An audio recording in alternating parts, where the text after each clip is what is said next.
Nestled between the busy A4 and A316, you might be surprised to learn that there is in fact an oasis of calm in the shape of Chiswick House. I'm going to be showing you around the house. And I'm told I'm a bit of a country bumpkin type, so I've been given the grounds to have a look at. See you later.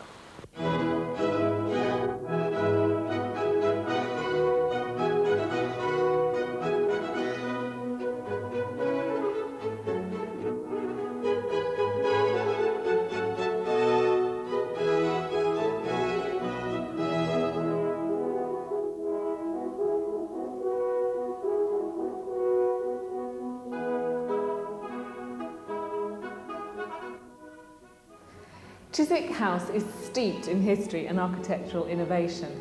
It was built in 1727 by the Earl of Burlington. His inspiration came from Italy, and he actually tried to build a house that was similar to the kind of houses you would have seen in the ancient Roman suburbs. Chiswick House was never supposed to be a functioning home as such. In fact, it was called a temple to the arts. Downstairs was kept very much as a library, and upstairs all the grand entertaining was done.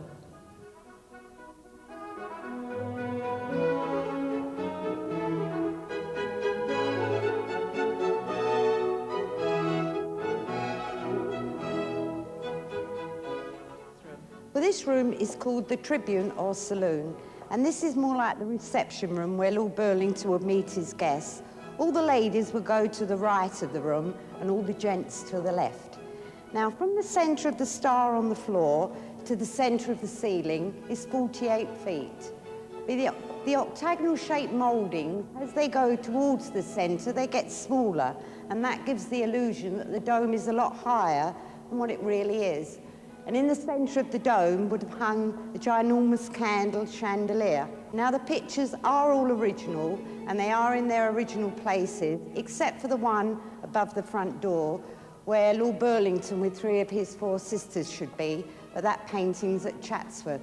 Now, the picture frames are all by William Kent, and you tell William Kent's work by a shell or a fish's scale, and at the top of the paintings are a shell. And then we come down to the busts. Now, these busts are not original, but these are the sort of busts that Lord Burlington would have had around the room in his time.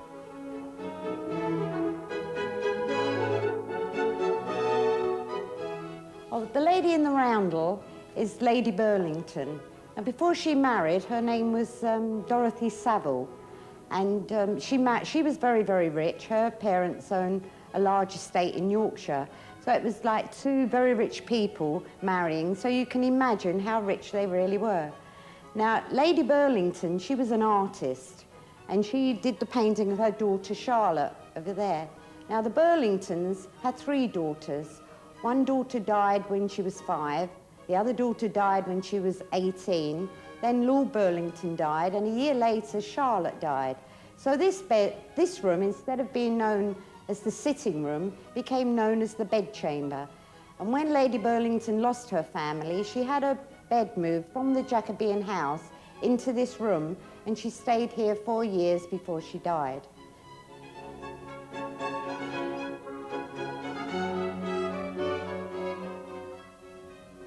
Believe it or not, this room is called the Blue Velvet Room, and the central painting was done by William Kent. Sadly, in 1892, the Devonshires left Chiswick House and moved to Chatsworth, taking their art treasures with them. Since that time, this house has been used as a lunatic asylum, and in the Second World War, it was used as an emergency fire station. Now English Heritage run the house, and a tour to the house is well worth the entry fee, because you actually get a tape tour included in the price and an audio-visual guide.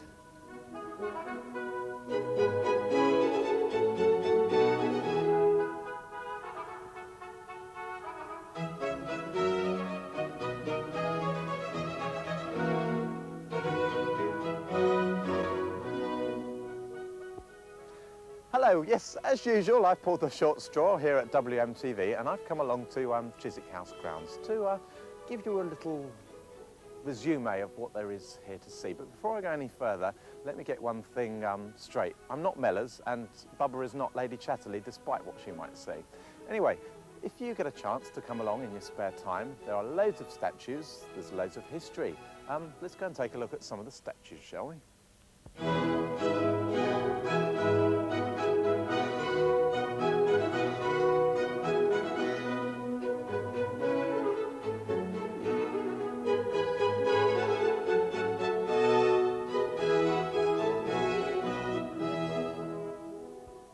The grounds of Chiswick House are amongst the most historically important in England. It was here that Richard Boyle and the 3rd Earl of Burlington, as well as William Kent, experimented with the natural style of gardening, which was to spread worldwide and is recognised as one of Britain's most important contributions to European culture. Despite alterations to the garden, the original structure is very much the same. The house and grounds were purchased for the nation in 1929. And the grounds are now managed by English Heritage and the London Borough of Hounslow. The borough has particular responsibilities for the ground. I'm pleased to say entrance to the grounds is totally free, and you can also bring along your pets with you.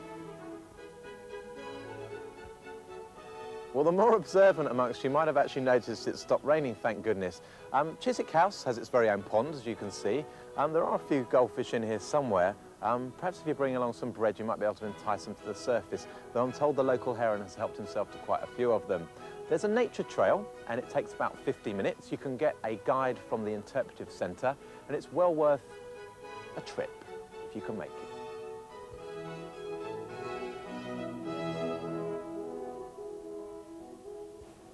Well, this, believe it or not, is the conservatory here at Chiswick House grounds. We're actually in the Italian garden.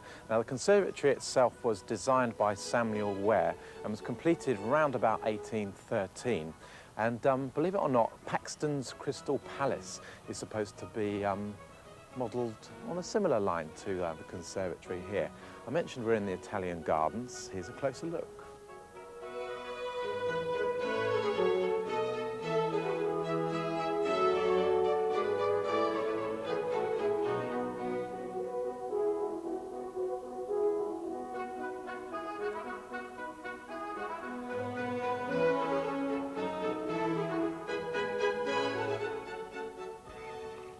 One thing that I've done and that I can recommend is you actually purchase one of these books, that being the Chiswick House and Gardens Guide.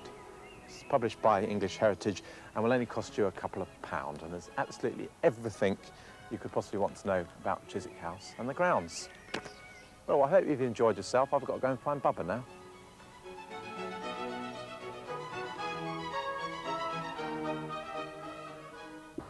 Remember, if you are going to take a tour of the house, it's well worth picking the brains of the custodians for those little extra bits of information that they can offer you that aren't in the guide. Now, where's Simon got to? I'm here. Hello. It's now time for that all-important information that you need with regards of how to get to Chiswick House and how you can enjoy the grounds and, of course, the opening times. I hope you enjoyed the little visit. Here are the facts. During the summer, Chiswick House is open daily from 10 AM until 6 PM. The grounds are open during daylight hours. Adult admission costs £2.30, it's £1.70 for concessions, and it's £1.15 for children. If you are a member of English Heritage, admission to the house is free, and there are special party rates. Unfortunately, only the ground floor of the house is accessible to people in wheelchairs. You can get there in a variety of ways, by car on the A4 or A316. Incidentally, there's a car park which you can get to from the westbound side of the A4. The number 190 bus and 290 bus, as well as the E3 bus, go past Chiswick House. And the closest train station is Chiswick, and the closest tube is Turnham Green Station, although you'll have to get the number E3 bus to get there. For any more information, English Heritage would be delighted to help. Ring them on 081 995 0508.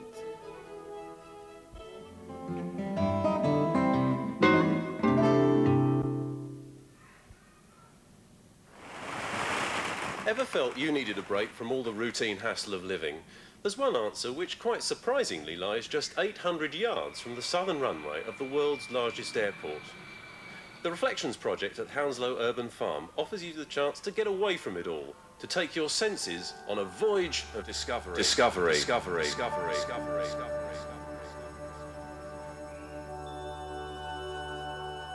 Running this scheme must be one of the most relaxing management jobs ever invented. Nikki Selby is the lucky lady in charge. Nikki, take me on a tour of Reflections. All right, well, first of all, we've got the ultraviolet light over here, and obviously makes things luminous.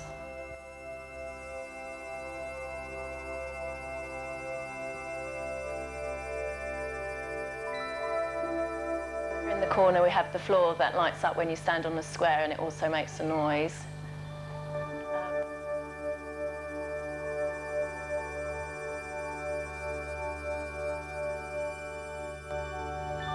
Over in the far corner, we've got our favourite, which is like the waterbed, and that's heated, which is lovely. And we've also got the fibre optics hanging down.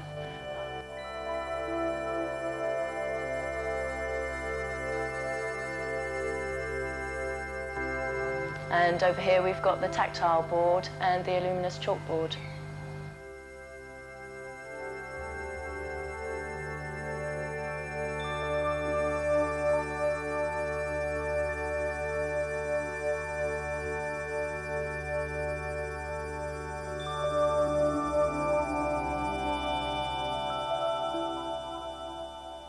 You've got a second room here at Reflections. What sort of things am I going to see in there? The second room, which we call our sort of noisy room, we've got a ball pond, which is great fun. You can just dive in it, and it's covered in small balls. We've also got a slide and an igloo, but it's all in the soft play, so, you know, it's quite harmless. You've been open a short while. How have the public responded to it? It's been amazing, really. You know, everybody who's come here, all ages, have said that they've really benefited from it. They've found it to be really relaxing as well as stimulating their senses. If you think it looks like fun, don't take my word for it. Listen to what the people who come here regularly have to say. Why do you like Reflections? I think it's really enjoyable for children and adults. My daughter really loves it. She can play out here in the ball pond and go mad out here with all the soft toys. And then on the other hand, we can go in there and just relax on the waterbed or the big hammock chair. She likes to play with all the little tiny stringy things with all lights showing up. I bring my little baby here who likes all the lights, and I used to come here when I was pregnant, and it was really, really relaxing for me. And I really enjoy it. There's nowhere else around here like it. Well, I think it's relaxing for both me and Rebecca. She loves it as well. So, but it gives me a chance to, you know, enjoy it as well. I can relax, sit in the ball pool and do what I want, and she can play around as much as she wants to as well. So it's really quite good, enjoyable.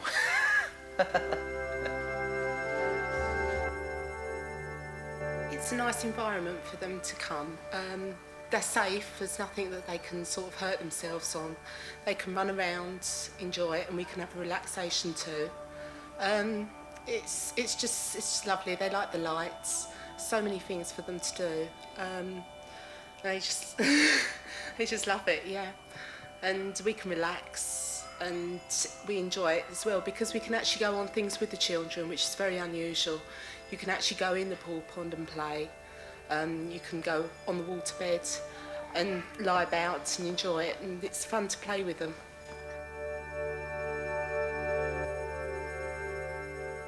Reflections is based on a stunningly simple Dutch idea called snoezelen.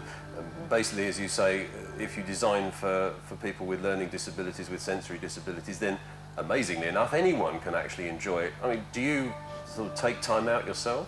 I wish I had the time to do that, but yeah, I mean, the project's open to all ages and all abilities, and I think that's the important thing, and we feel that anybody, regardless of their disability or their abilities, can benefit from it. If they want to come in here and just relax for a few minutes, then they can do that. If they want to fall asleep, then that's fine. But there's something odd here, isn't there? Because, I mean, if it's fun, it's normally for the kids. Yeah, I think we all like to enjoy ourselves. All ages are entitled to some fun in their lives, so yeah, the project's definitely open to all ages. And you don't have to live specifically in Hounslow? No, you don't. I mean, Hounslow residents do get priority on the booking facility, and also it's free to those, but people who live outside the borough are restricted to how far in advance they can book a session, and also there is a small charge. Thanks so much. Well, it's a safe environment for the children to play in, educational, it's making them aware of their senses without them actually knowing it. and I think it's a place where everyone of every age group can gain from the experience.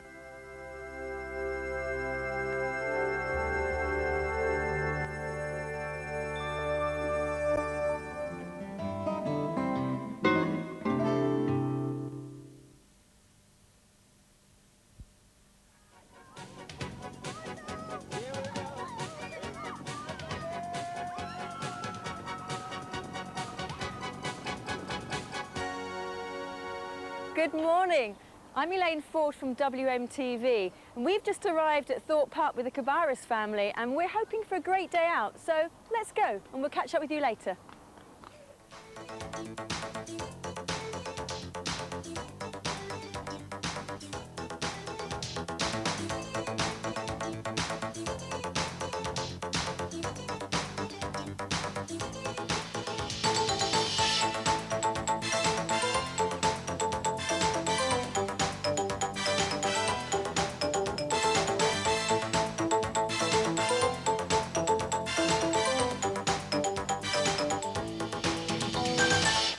Well, here we are at the Flying Fish roller coaster.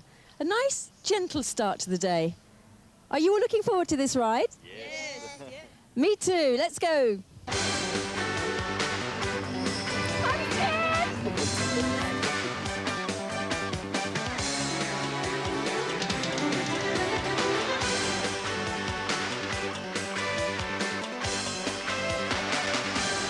And I thought that was going to be a really tame ride. What did you guys think of it? That was a good start. Good fun, eh? Would you go on it again? Yeah, definitely. Right. Yeah. Come on then, let's go. White River rafting down Thunder River. You want to try it? It's great fun, but it's really wet. We like this one, don't we, guys?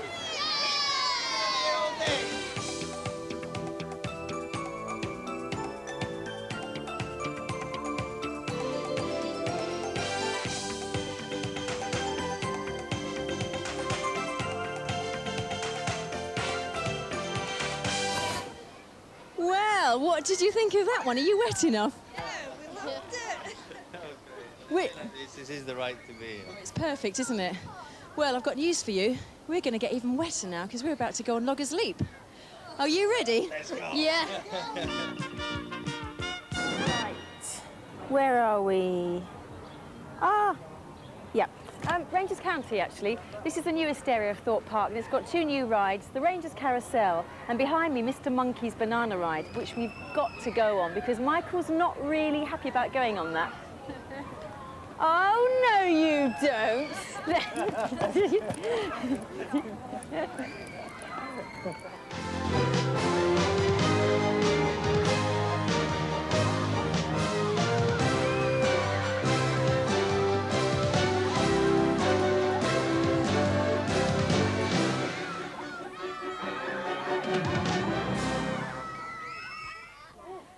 Well, that was my fault. I'm the one that forced Michael onto this, and I feel really ill. Michael feels great.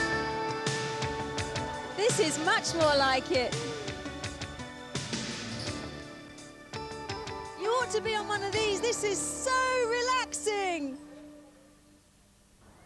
So, Michael, two new rides for the kiddies. Yes, and I know I behave like a kid. But anyway, how did you cope with that banana boat? I think I'll give the banana boat a sleep next time. It should stay with the kiddies, not for me. I agree. So on that, chaps, who for the banana boat? Who for the carousel? No. Well, now we're going to go on this.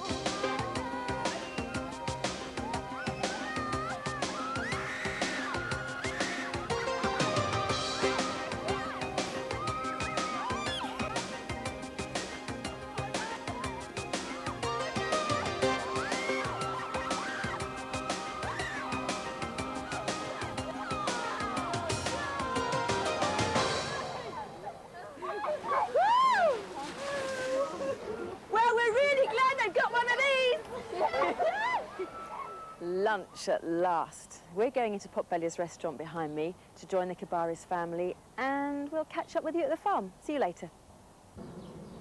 So Ian, how long have you been farm manager here? This is my 13th year. Crikey. So we've seen a few changes and Seen a lot happening that time. I bet. And I mean, there's lots of sheep here, but what kinds of other animals do you have here? We have all the domestic farm animals, cows, pigs, calves, and we have the shire horses, donkeys, and then the poultry, chickens, ducks, geese, turkeys, so all the whole range of domestic farm animals. Well, that's a lot, isn't it? And what would you say that is the main purpose of this farm? Well, I think it is to give people an opportunity to be close to animals.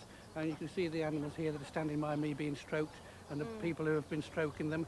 Well, you don't very often get a chance to go and stroke sheep, and this is what we hope to be able to give people. That's that little bit extra. So here we are, approaching the end of our day now at Thorpe Park, and we're going to let somebody else do the work for a change, because we're going to see a live high dive show from a team in America, and there's going to be some pretty spectacular stunts. So here goes.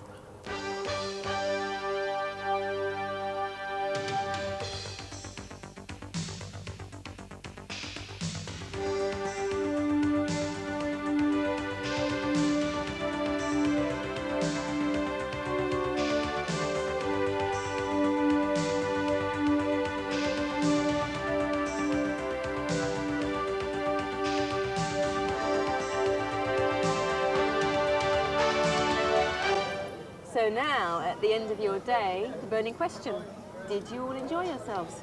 Yes, With a lovely we time. certainly did. Yes, Yeah? yeah. It's a very family-orientated park, and considering the fact that we came for the kids and considering the expression on their face, we think we definitely enjoyed it. You know. Yeah, it's worth They it just to definitely see that laughter, isn't it, really? did. Yes. Do you think it was good value for money? I mean, Oh, how much did you yes, spend for yeah. the whole day, would you say?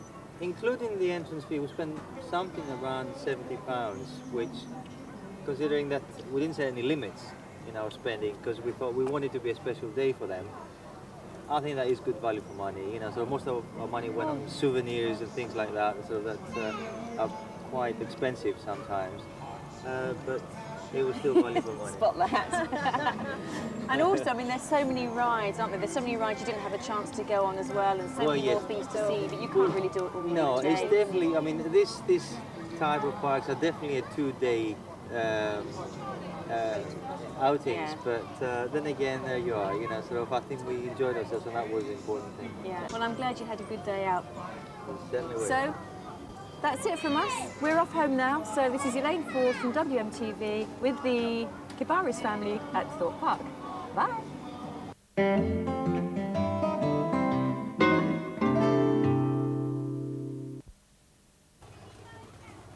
Today we're going to be investigating a possible great day out in someone's backyard.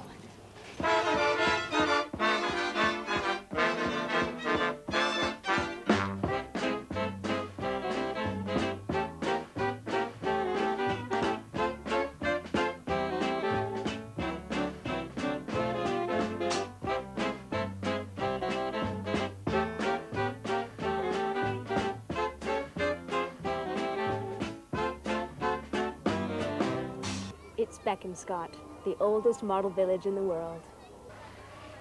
Beaconscott was opened to the public in 1929, and since 1978 it's been managed by the Church Army. But it was actually founded by a man named Roland Callingham. He was an accountant with a sense of humor and a love for model making. With waterfalls putting over 100 gallons of water every minute, 3,000 trees and shrubs, and over 6 villages. How on earth did Roland Callingham's garden ever turn into this? We decided to ask Barry Newman, the managing director, the man in the know. How did Roland's hobby actually extend into the garden, and how did it actually start? Well, Roland was a London accountant who bought a house just across the road here in about 1910. And of course, the railway was booming then, and people were buying houses in this area to commute up to London, which of course a large proportion of people who live in Beaconsfield do today. And he had an immaculate garden, or he created an immaculate garden. He had neighbours on either side. He had a rather remarkable neighbour down the end of his garden, which he used to chat over the fence to, and that was Enid Blyton, of course. And he couldn't improve the garden. I mean, he'd done everything he could, He loved making models. The story goes that he had models up his stairs, in his bedroom, everywhere. And his wife made a short but moving speech one day. She said, "Get out." And what did you do in the 1920s? You just bought the field opposite. And here, this is what he did. It was an orchard, there were fruit trees about. And the first thing he did was to dig where the main lake is, a swimming pool, ostensibly so he could go swimming, but he couldn't keep the water clean in the well, we can't keep it clean in the 1990s, and he certainly couldn't then. And he made the mound where the windmill is, which has become our logo, and away it went. And for a few years, over here where the house is, we had 2 tennis courts, because we're frightfully middle class here in Beaconsfield, you know. And it was anyone for tennis, and when it got too dusk to see the balls, he would take the people over to where his friend from Ascot, Jim Shawcock, had built this little model railway, and they played with the trains. And out of that grew the oldest model village in the world.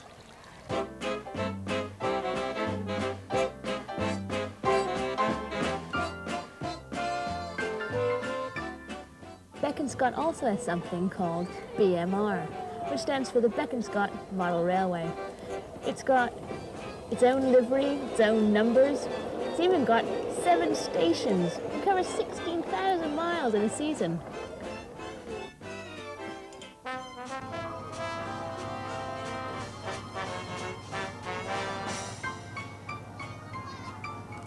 You'll probably feel as though you've seen everything in about an hour and a half. But once you go around again, you'll be surprised about the amount of things that you've missed. But what about food? Well, there's a kiosk just around the corner. Sells sandwiches, ice creams, burgers, pizzas, you name it. Prices are very reasonable. Seems though that most people like to bring their own. So why not bring your lunch and put it in the picnic shed and dine by the enchanted tree.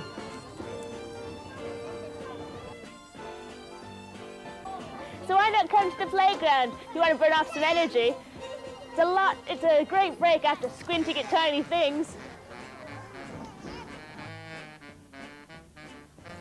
The essence of Beaconscot is its charm, I think. You know, it's a nasty world out there. It's harsh. It's harsh. And I market this place on the object of getting away from it all and coming and losing yourself in a wonderland. And I think that the people who do come, and of course we've got annual ticket holders who may come in 2 or 3 times a week, there's always something for them to see, because they forget things that are there. We do alter scenes slightly occasionally to introduce new facets or improve them in some way. There's not a lot of freebies in this way, because we give all our profits to charity. Since Enid Blyton used to live just round the corner, some say that Toyland was actually based on Beaconscot Village. Although you're not going to find Noddy or Big Ears here, you'll probably find enough to keep you amused. So, if you'd like some more information, why don't you call 0494 672 919. You don't have to be miniature to enjoy it.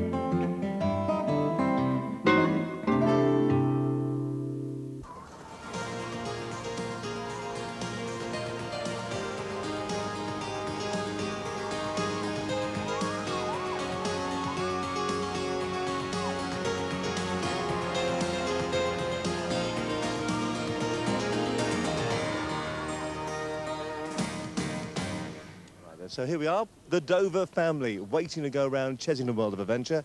Pat, Chris, Steve and Andrew. I think it's about time that we sort of got moving, don't you? Uh-huh. All right, let's hit the rides!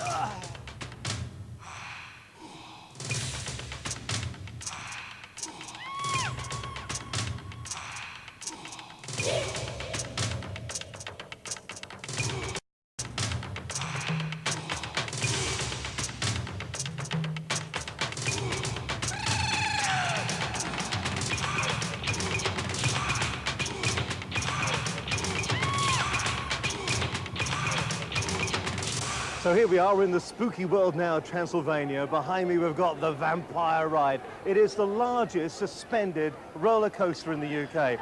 And we're about to go on it. Bunch of cowards. All right, where we go? No, I don't really think this is such a good idea, this actually. I mean...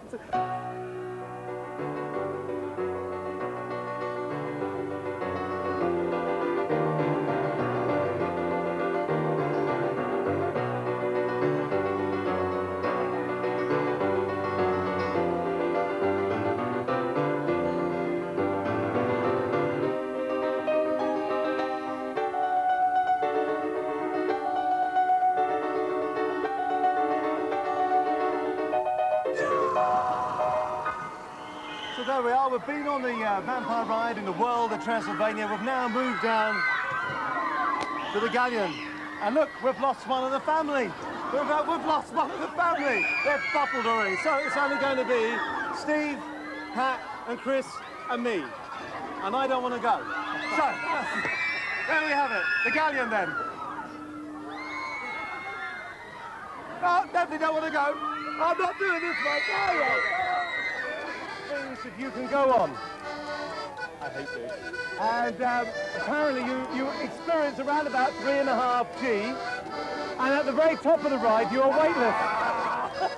And it's quite a ride. It's quite a ride. Now we had a pact here. But what we were going to do was we were going to put our hands up, weren't we? I'm not going in there. All right. Oh, God, no! This is the world's worst ride! Oh, no, never again. Never again, overact. You thought the ride was bad, you want to do something about the shirt, maybe? Yes. Very nice man, isn't it? Listen, you two, we've lost all the kids now. What do you fancy doing? Do you fancy eating or something? What do you fancy? Something to eat. What do you fancy? Chinese? Chinese burger? Chinese, we'll go for the Chinese. So how about the Mystic East then, yeah? Yeah. Mystic East. Forward on to the Mystic East.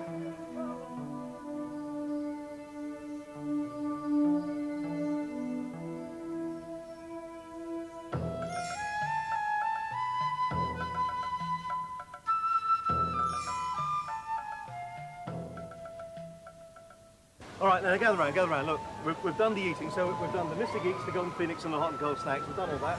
We've been in the toilet, all been in the toilet? Yep. All right, that's okay then. So, what we got left? What do you reckon about Dragon River then? Yeah. It's not a high one, is it? No. There's not a chance of getting wet on it, is there? No. Are you sure about that then? Yeah, positive. All right, then Dragon River, let's go then. Let's go. Forward, gang! Now, the interesting thing about Cheltenham World of Adventure is that it is, in fact, a proper theme park. It isn't like something that's just had loads of different rides plumbed onto it. But each of the individual areas are properly themed. So it's a proper theme park. And some people say it's the only proper theme park in the UK. Now, the reason I'm now rattling away is that we're coming to the bit where you go like that. It's a long drop down, so smile as you go past the camera, won't you?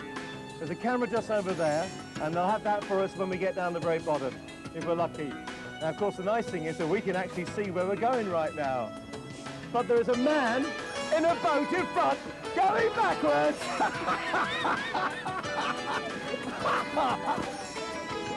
All right, and here we go.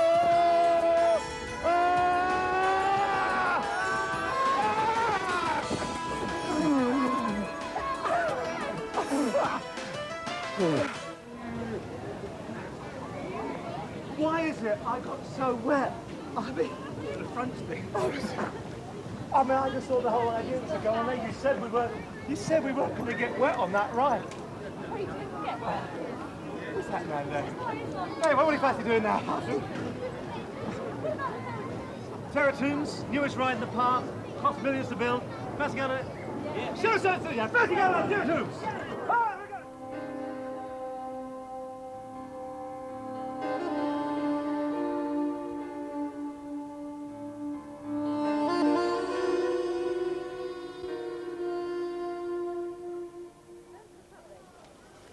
So then, you're all ready. We're going to go inside the Terror Tomb now. Now, the story's all about Abdab. What he does, he's inviting all these people that are here inside the tomb to try and find the jewel. Now, of course, the moral of the story is that we're not meant to take the jewel out of there. He's trying to get the blame on us. Now, we can't actually take you in there to show you the excitement, but we'll tell you what it's like in just a few moments. Come on then, let's go.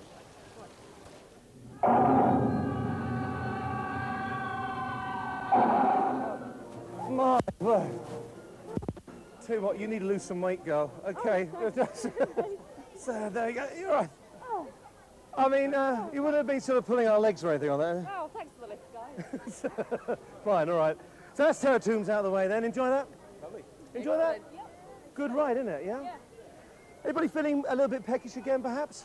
Yeah, sea lions. Well, sea lions. I couldn't eat a whole sea lion, but I reckon the feeding's about to take place, so if we're very quick. Okay?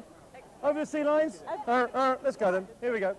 So, of course, the thing to remember about Chesington World of Adventure is it's not all sort of white-knuckle rides and things like that. There are animals here as well. And we've taken the Dover family down to see the seals, and I've got a bucket of fish for them. Right then, which one's it going to be then? It's going to be... Oh, go and put your hand out flat then. Feel, that's it, take it, there's your fish. Already the sea lions are getting excited. There's one big chap here, his name is Boris, and there are 7 young ladies as well in the pool as well. That must be yours, and we'll give one to Pat as well. There you are, Pat. No eating this before throwing it out and taking a chunk or anything. So as I said, Boris is out there. There are 7 young ladies and also 3 pups as well, one of them called Foxy Lady. So then, get them over here then, start feeding.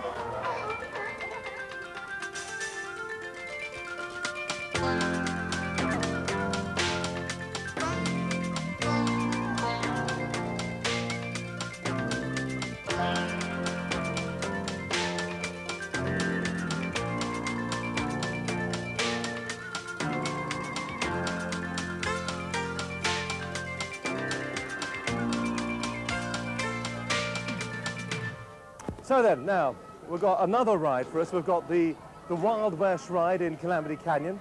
Fast, furious, no driver, set in the time of what the Gold Rush as well. So who wants to drive it then, eh? Yeah, we're going to let you drive it then, yeah? So you ready for this? It's fast. You're going to boil out on me again, aren't you? All right then, let's go then for the Wild West train ride. You ready? Calamity Canyon, here we come then.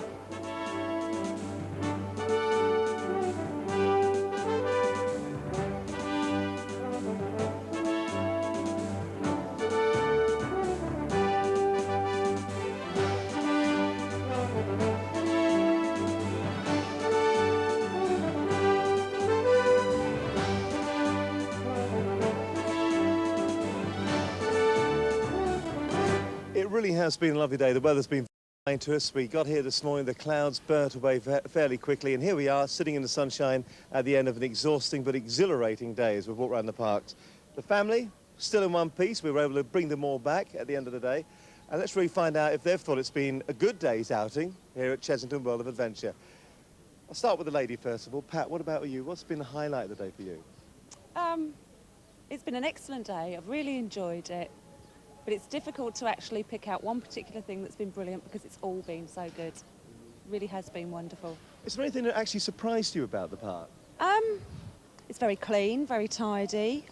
Everything is within a good walking distance. You haven't got to walk a long way to anything. It's all in very close proximity, but it's not overcrowded. That's a pretty good recommendation. People are going to be sitting watching this and going to be saying, that's all very well. You've had a sort of a nice day. You've been in the sunshine. You've had him with you as well. But what about the expense of the day? Because you've been really looking at it from the point of view of how expensive it is for someone, shall we say, to come around the M25, to park here, to get in, to pay the admission fees. What sort of money are we looking at for the day? Well, looking around about, from our point of view, £10 worth of petrol, entrance fee, £47. And all the little add-ons that go with it, like meal expenses, T-shirts, etc. for the boys. Do you think the T-shirts or anything like that have actually been more expensive than you expected, or are they the going rate, do you think? I was quite surprised, actually. In some places we've been to in the past, you see prices really inflated, but I thought of value for money. So, what do you think you would come again? Most definitely, yes. It's a good day out.